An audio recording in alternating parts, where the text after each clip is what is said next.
말과 행동에는 의도성이 있습니다. 그래서 대화 간에 무슨 의도로 말을 했는지, 또 그리고 무엇을 위해 행동했는지 그 의도를 따지는 경우가 있습니다. 상대방이 좋은 의도로 말했을 때 서로의 관계가 지속되고 발전하는 것을 경험하기도 하고요. 또 때로는 반대일 경우도 있습니다. 그렇게 되면 갈등이 일어날 뿐만이 아니라 좋았던 관계도 단절되는 그런 안타까운 일들이 여기저기에서 일어나는 것을 볼 수 있습니다. 의도에 대해서 잠깐 더 설명하자면, 이 말과 행동의 의도가 분명한데도 불구하고 때로는 상대방이 의도를 알아차리지 못하는 경우도 있습니다. 내가 이런 의도로 이야기했는데 상대방이 나의 말에 그 의도를 알아차리지 못할 때 굉장히 답답함을 느끼기도 합니다. 또는 그 사람이 계획했던 그 의도와는 다르게 사람들이 오해하는 경우도 있다라는 것입니다. 이런 것을 예수님의 경우만 보더라도 우리가 알 수가 있습니다. 예수님이 이 땅에 오신 이유가 무엇입니까?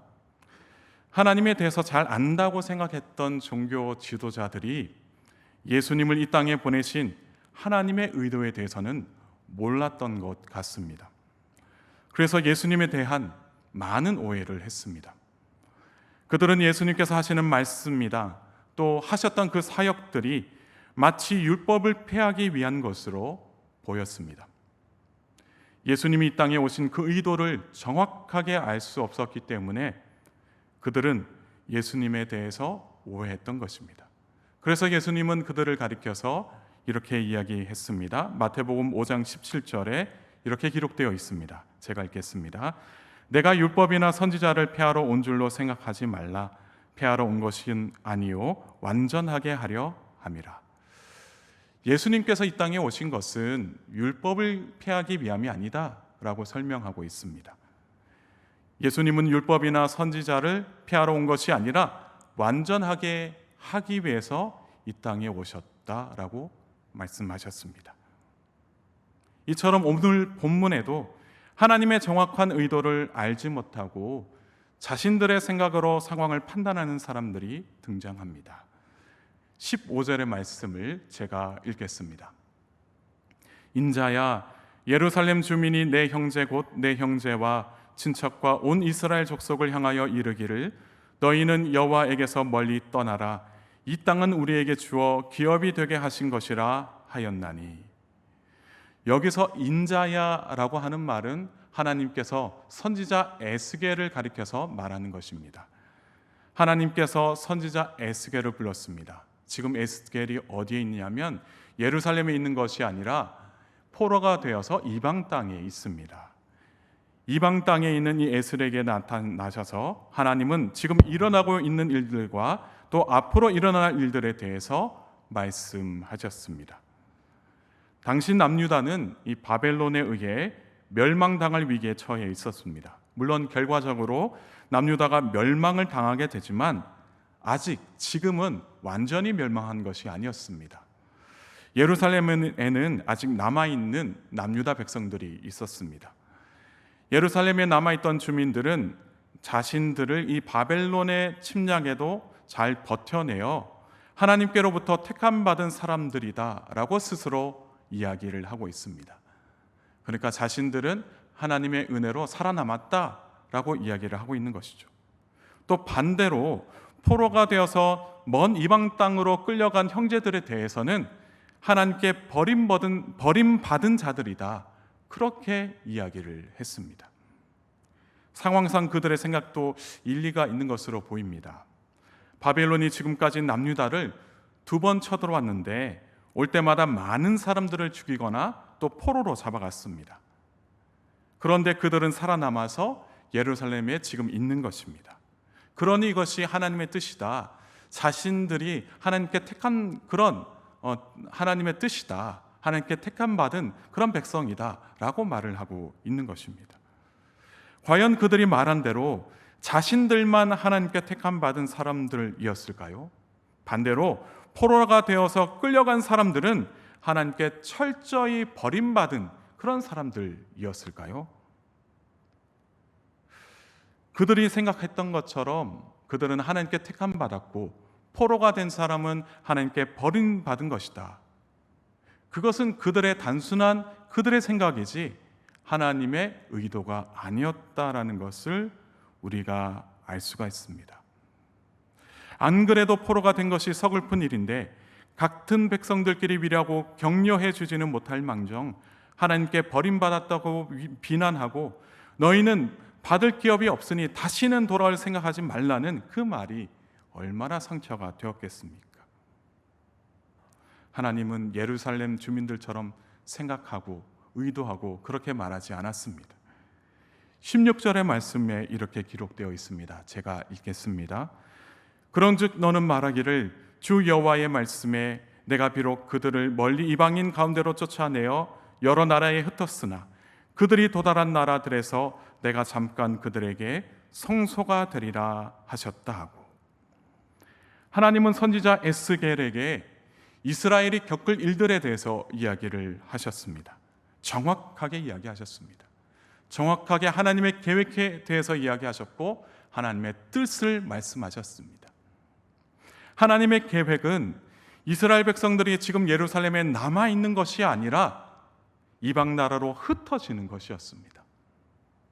다시 말해서 바벨론의 침공 속에서 스스로의 힘으로 자신들의 토지를 지키는 것이 아니라 바벨론의 포로가 되어 이방 땅으로 흩어지는 것이 바로 하나님의 뜻이었다라는 것을 선지자 에스겔에게 말씀하고 계십니다. 하나님의 뜻은 바로 이 예루살렘 주민들이 생각하는 것과 전혀 달랐다라는 것을 알 수 있습니다. 하나님의 뜻을 제대로 알지 못했던 예루살렘 주민들은 그저 이 상황만 가지고 하나님이 이렇게 하실 것이다 추측한 것입니다. 하나님의 계획은 그들이 모두 흩어지는 것이었다라는 것을 바로 선지자 에스겔에게 말씀하신 것입니다. 그렇다면 선지자 에스겔에게만 그렇게 말씀하셨을까? 그것이 아닙니다. 지금 이 예루살렘 주민들과 함께 있는 선지자 예레미야에게도 말씀하셨습니다. 선지자 예레미야의 입술을 통해서도 예루살렘에 남아있던 이 백성들에게 하나님의 뜻을 전했지만 그들은 하나님의 뜻을 받아들일 그런 마음이 전혀 없었습니다. 왜 그렇게 하나님의 뜻을 부정했을까? 아마도 그것은 하나님의 뜻을 따르기 위해서는 지금 자신이 가지고 있던 그 수많은 부와 명예와 권력을 내려놓아야 했기 때문에 하나님의 뜻보다는 자신들의 부와 명예와 권력을 더 소중하게 여겼다라는 것입니다. 자신들이 가지고 있던 것들 다 내려놓으라고 하나님께서 말씀하셨고 다 내려놓고 이방 땅으로 흩어져라 말씀하셨는데 그것을 따를 마음이 전혀 없었던 것입니다. 그들은 철저히 인간적인 생각과 방법으로 안간 힘을 다해 자신들의 것들을 지키려고 했던 것입니다. 왜 하나님께서 내려놓으라고 하시나 하나님의 의도를 의심했습니다. 때로는 그것이 거짓된 내용이다 라고 부정하기까지도 했습니다. 그러나 이렇게 살아가는 것은 결코 하나님이 원하시는 방법이 아니었습니다. 비록 나의 생각과 판단으로 하나님의 뜻을 제대로 알 수 없어도 모든 것을 다 내려놓고 하나님의 뜻을 따를 때 하나님의 참된 의도를 알 수가 있는 것입니다. 그리고 하나님은 자신의 뜻을 내려놓고 하나님의 뜻을 따르는 자들에게 그들이 가는 그 곳곳마다 하나님께서 함께 하시겠다. 그리고 하나님께서 성소가 되어 주시겠다. 그렇게 말씀하셨습니다. 성소라는 것은 거룩하게 구별된 장소입니다. 성소는 하나님이 그의 백성들과 만나기 위하여 택하신 땅이었습니다. 성소는 우리 모두가 하나님께 예배할 수 있는 은혜의 자리였던 것입니다. 그런데 성소를 우리가 가는 이방 나라에서도 허락하시겠다고 지금 주님이 말씀하고 계시는 것입니다. 이것이 무엇을 의미하고 있습니까?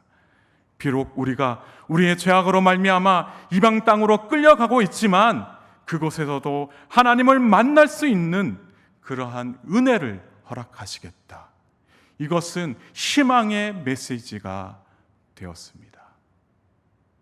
절망하고 좌절할 수밖에 없는 그 백성들에게 주시는 복된 소식이었던 것입니다. 삶에서 일어나는 일들로 말미암아 우리는 절망과 낙심을 경험할 때도 있습니다. 때로는 포로가 되어 이방 나라로 끌려가는 이 남유다 백성들처럼 내가 원하지 않았던 그런 억울한 일들도 경험할 때도 있습니다. 그때마다 우리는 이런 생각이 듭니다. 왜 나만 이런 고통을 짊어져야 하는가? 저들은 왜 예루살렘 안에서 버젓이 살아있고 왜 우리는 이런 고통을 감수해야만 하는가? 이해할 수 없고 받아들이기도 힘든 이 상황을 어떻게 감당해야 하는가? 근심과 고민 속에서 아무리 해답을 찾으려고 하지만 내 속에서 그런 해답을 찾아낼 수 없다는 것을 깨닫게 됩니다.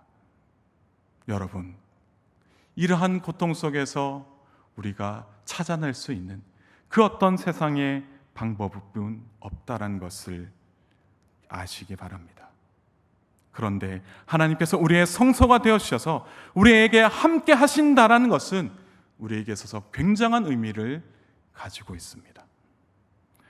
지금 이 흩어진 백성들, 그 이방 땅에서 살아가야 하는데 때로는 그 속에서 살아가면서 많은 수모를 당하고 많은 핍박을 당하게 됩니다. 때로는 그 속에서 어떻게 나에게 이런 일들이 일어났는가, 그 의문 속에서 스스로 학대하며 스스로 자책하며 절망 가운데 살아가게 됩니다. 그런데 하나님께서 친히 성소가 되어주시겠다라는 것은 그들을 그 땅에서 위로하고 평안을 주시겠다 약속하시는 것과 다름이 없습니다. 또한 그들의 삶을 지켜주시겠다라는 그 약속의 말씀이신 것입니다. 비록 예루살렘은 아니지만 이방 땅에서도 하나님의 말씀을 들을 수 있는 기회도 허락하시겠다라는 이야기입니다. 비록 이방 땅이지만 하나님께서 우리와 함께 하심으로 말미암아, 하나님께서 우리의 참된 성소가 되심으로 말미암아 우리가 참된 안식을 얻고 참된 평안을 얻게 된다는 것을 바로 이 선지자 에스겔을 통해서 말씀하시는 겁니다.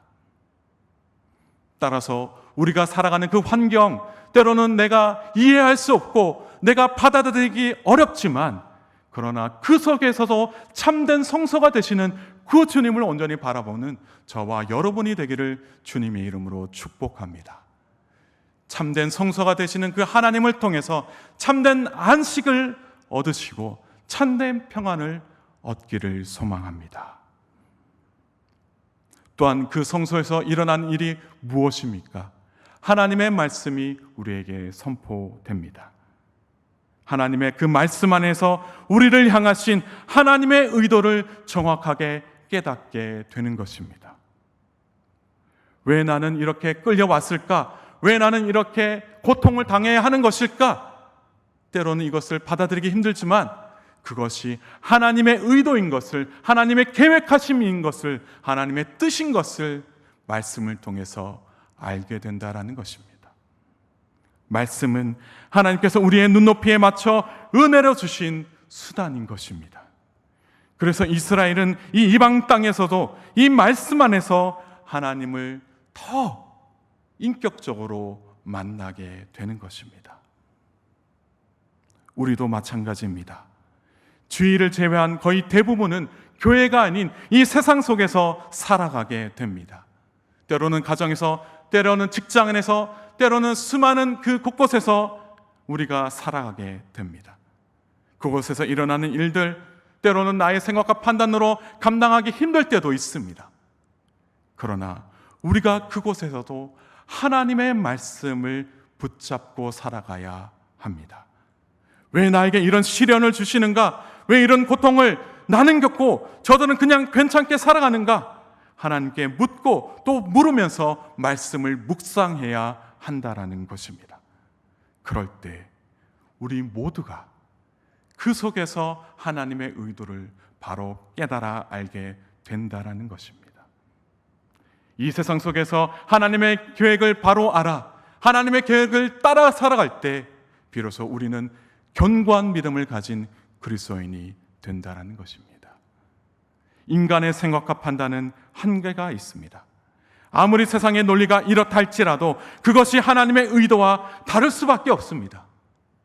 그러나 하나님의 말씀을 묵상하면 우리를 향하신, 세상을 향하신 하나님의 마음과 계획들이 우리의 믿음의 눈앞에 펼쳐지게 되는 것을 깨닫게 됩니다. 따라서 우리는 하나님의 말씀을 가까이 하는 믿음의 사람들이 되어야 할 줄 믿습니다. 우리 중심에, 우리 가까이에 말씀이 차고 넘칠 때에, 충만할 때에 그 말씀을 통해서 세상에 일어나는 그 수많은 일들 가운데서 우리가 온전히 일어나게 될 줄 믿습니다. 우리의 중심이 흔들릴 뿐만 아니라 이 세상을 이기며 넉넉히 이기며 살아가는 복된 그리스도인들이 될 줄 믿습니다. 여러분, 능력의 말씀을 붙들고 살아가시기 바랍니다. 그래서 하나님의 의도를 바르게 깨달아 알아 우리에게 있어서 놀라운 축복을 부어주시는 그 하나님의 의도를 바르게 깨달아 알아 우리가 참된 믿음을 가지고 살아가는 복된 그리스도인들 되기를 소망합니다. 아무리 힘들고 어려워도 하나님의 인도를 바로 알게 되면 소망 없는 이 세상 속에서도 희망을 꿈꾸며 살아갈 수가 있습니다.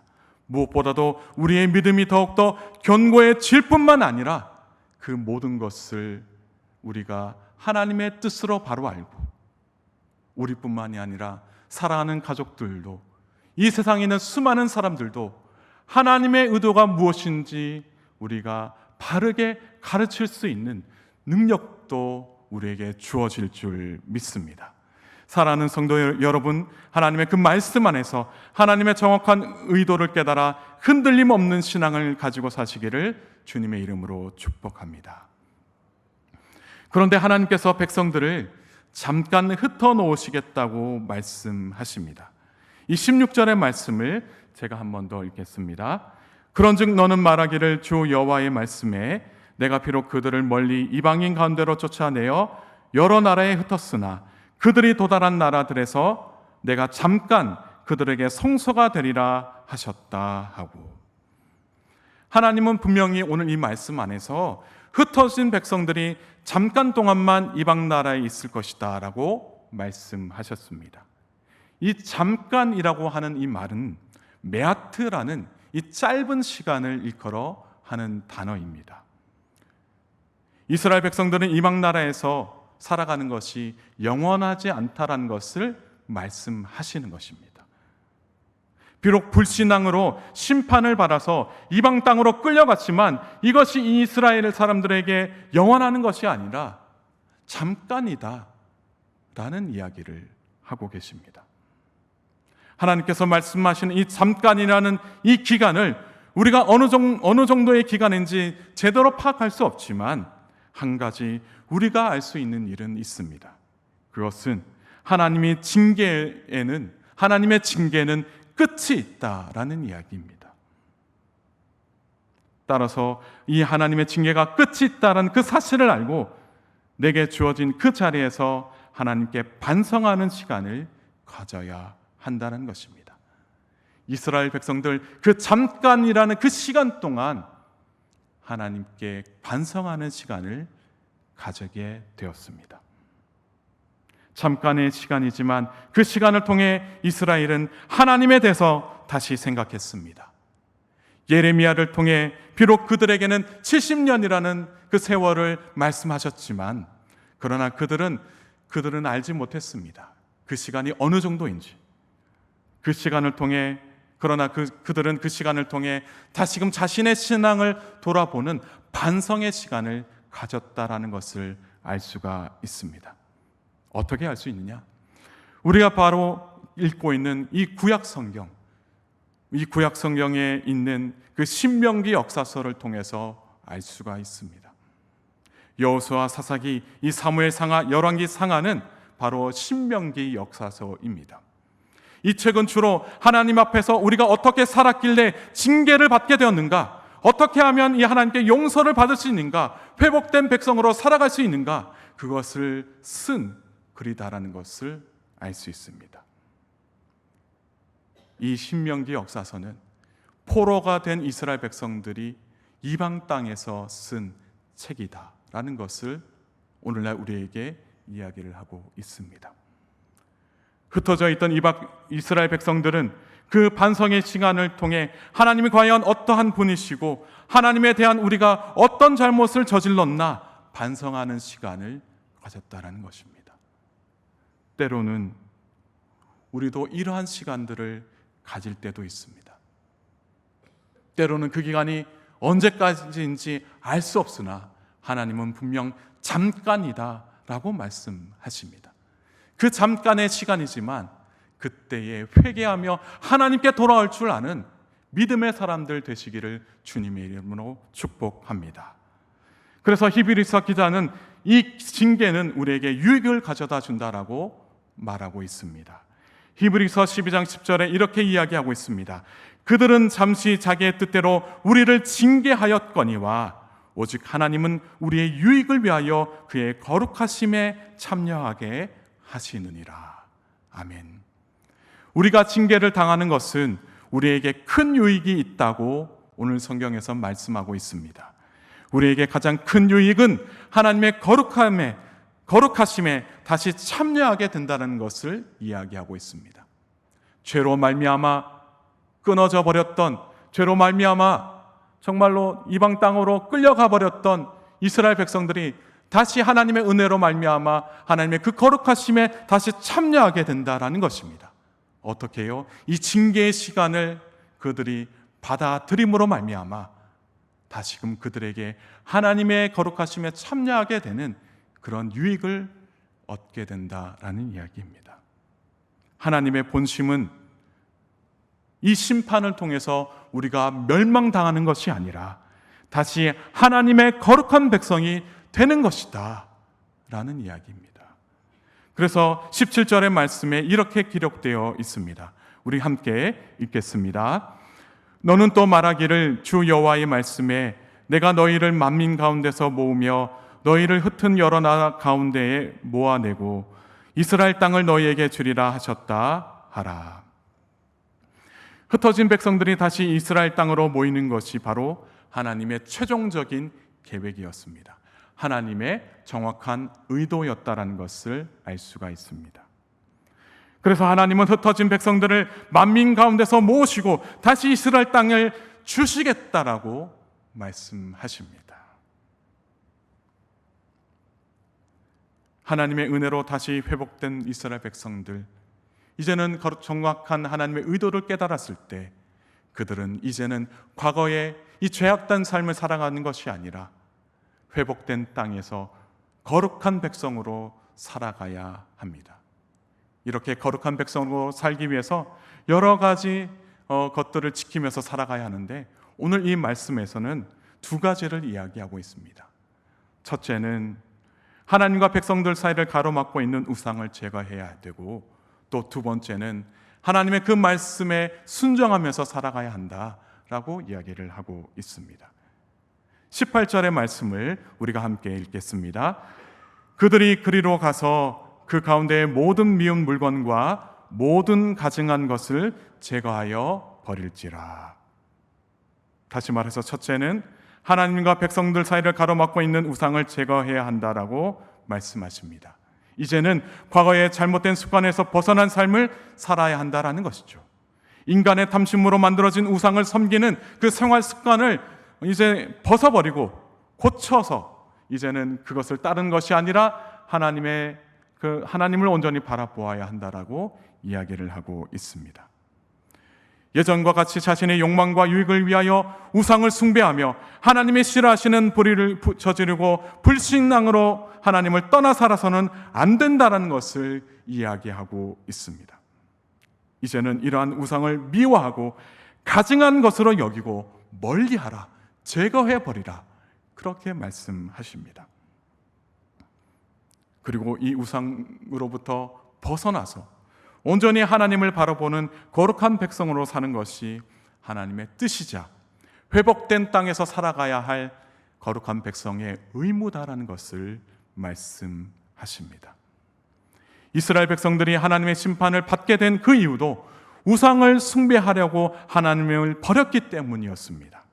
그렇기 때문에 이제는 과거의 잘못된 습관에서 벗어나 하나님과의 올바른 관계 속에서 사는 것이 회복된 이스라엘 백성들이 추구하며 살아가야 하는 삶의 방식이다 말씀하십니다. 우리도 마찬가지입니다. 예수 그리스도를 통하여 하나님과의 관계가 회복되었다면 이제는 과거에 습관적으로 저질렀던 그 죄악 가운데 살아가는 것이 아니라, 우상을 따르며 살아가는 것이 아니라 이제는 하나님이 기뻐하시는 삶을 살아가야 합니다. 이것이 하나님의 뜻이다라는 것이죠.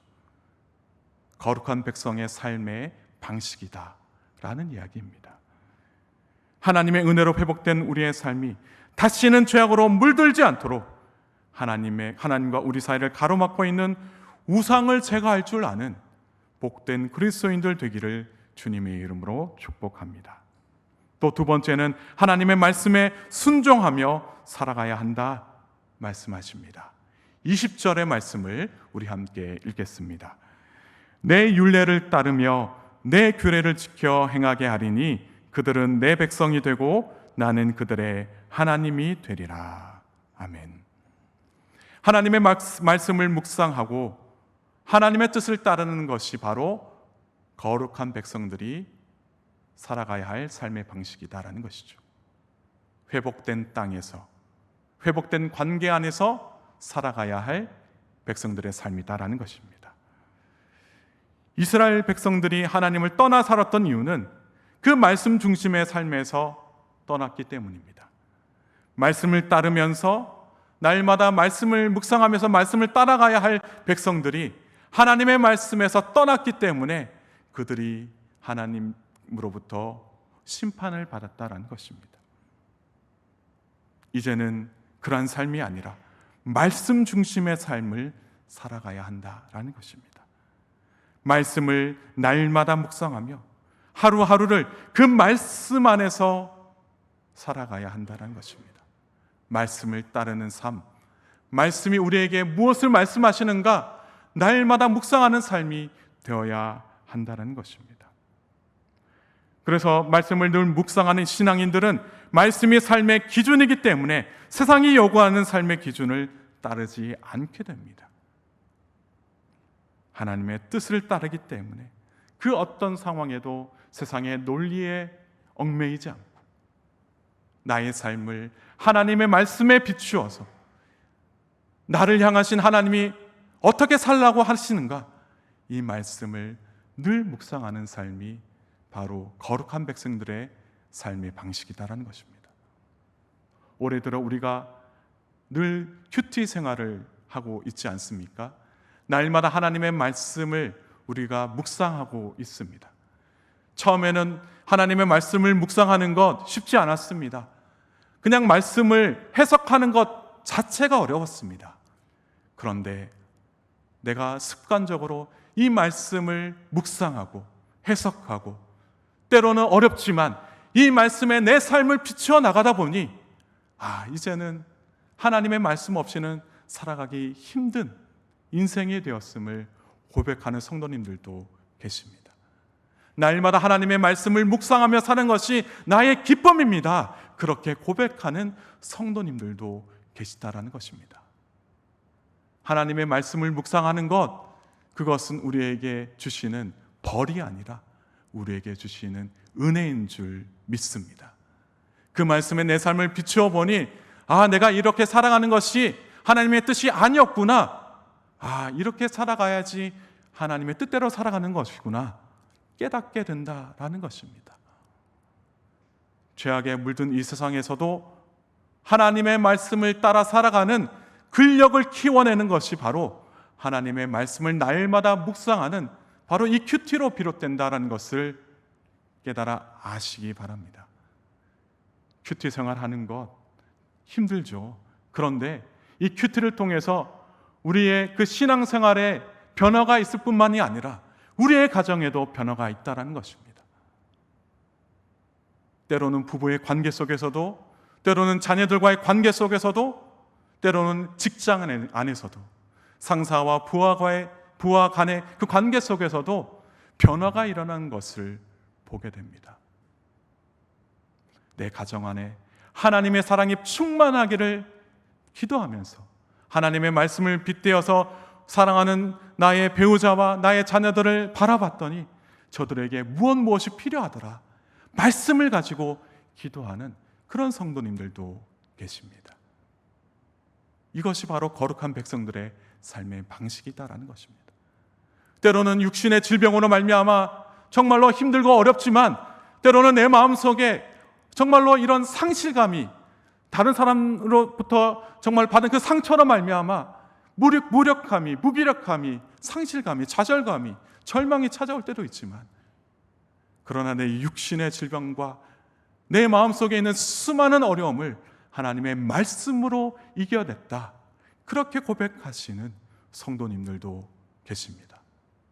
어쩌면 여기 계신 우리 성도님들이 그렇게 살아가고 있는 성도님들이 아닌가 그렇게 생각을 하게 됩니다. 간절히 바라옵기는 여기에 있는 저와 여러분 모두가 하나님의 말씀을 날마다 묵상하며 그 말씀 안에서 참된 진리를 찾아내고 기쁨을 찾아내고 평안을 얻고 세상이 이루 감당할 수 없는 능력을 얻어 이 세상 속에서 승리하며 살아가는 거룩한 주의 백성들 되기를 주님의 이름으로 축복합니다. 힘들고 어려우면 우리의 눈과 귀가 말씀보다는 세상에서 보여주고 들려지는 것에 빠질 수밖에 없는 것은 사실입니다.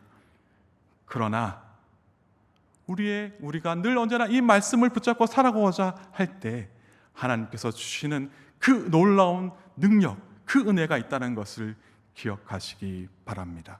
오늘 이 말씀 안에서는 우리에게 한 마음을 주시겠다, 새 영을 주시겠다 말씀하십니다. 19절의 말씀을 우리 함께 읽겠습니다. 내가 그들에게 한 마음을 주고 그 속에 새 영을 주며 그 몸에서 돌 같은 마음을 제거하고 살처럼 부드러운 마음을 주어. 하나님의 말씀을 붙잡고 살아가는 거룩한 백성들에게 놀라운 은혜를 주시는데 한 마음을 주시겠다 말씀하십니다. 또 새 영을 부어주시겠다 말씀하십니다. 한 마음이라는 것은 분열되지 않고 일치하여 오직 하나님만 섬기려고 하는 그 마음입니다. 그런데 그 마음을 한 사람이 아니라 모두에게 주시겠다 말씀하십니다. 바로 없기는 우리 아름다운 공동체가 하나님의 말씀을 붙잡고 살아갈 때에 하나님께서 한 마음 주시기를 간절히 소망합니다. 분열되지 않고 갈등을 일으키지 않고 오직 한 마음이 돼서 하나님의 뜻을 따르고자 하는 아름다운 공동체 되기를 주님의 이름으로 축복합니다. 또한 새 영을 부어주시겠다 말씀하십니다. 이전까지는 하나님의 말씀을 들어도 돌같은 마음이었기 때문에 그 말씀을 통해서 은혜를 받기가 너무나도 힘들었습니다. 그런데 거룩한 백성이 되고 하나님의 말씀을 따라서 살려고 하니 하나님께서 새 영을 부어주시겠다, 성령 충만하게 하시겠다 약속하셨습니다. 과거에는 세상과 하나님 사이에서 왔다 갔다 하며 애매한 신앙의 자세를 취하며 살았다면 이제는 확실하게 하나님만을 갈망하는 마음이 될 수 있도록 새 영을 부어주시겠다라는 것입니다. 사랑하는 성도 여러분, 우리는 예수 그리스도를 온전히 따르며 살아가는 그리스도인인 줄 믿습니다. 예수님의 은혜로 말미암아 하나님과의 회복된 관계 속에서 살아가는 거룩한 백성들인 줄 믿습니다. 오늘 하루도 하나님께서 우리에게 풍성한 은혜를 부어주시며 우리의 삶 속에 함께 하신 줄 믿습니다. 오늘도 그렇지만 내일도 우리에게 풍성한 은혜를 부어주시는데 하나님께서는 한 마음을 주시고 새 영도 부어주시겠다 말씀하십니다. 우리가 어디에 있든지, 때로는 우리가 속해 있는 그 장소가 성도님들마다 정말 다를 수밖에 없지만, 그것이 가정, 그것이 직장, 그것이 여러 곳에서 살아가게 되지만 우리가 성령 안에서 한 마음이 되어서 하나님의 뜻을 이루며 살아가는 공동체 될 줄 믿습니다. 또한 하나님께서 부어주시는 새 영으로 말미암아 날마다 하나님의 말씀의 은혜를 누리며 살아가는 그런 복된 그리스도인이 될 줄 믿습니다. 하나님께서 부어주시는 그 새 영으로 말미암아 정말로 회복된 이스라엘 백성들처럼 오늘 우리도 내일을 살아가는 우리 모두도, 또한 사랑하는 우리의 가족들과 또한 우리 모든 아름다운 공동체가 하나님의 은혜로 말미암아 날마다 하나님의 은혜를 경험하는, 하나님의 복된 계획을 따라 살아가는 귀하고 복된 그리스도인들 되기를 주님의 이름으로 축복합니다.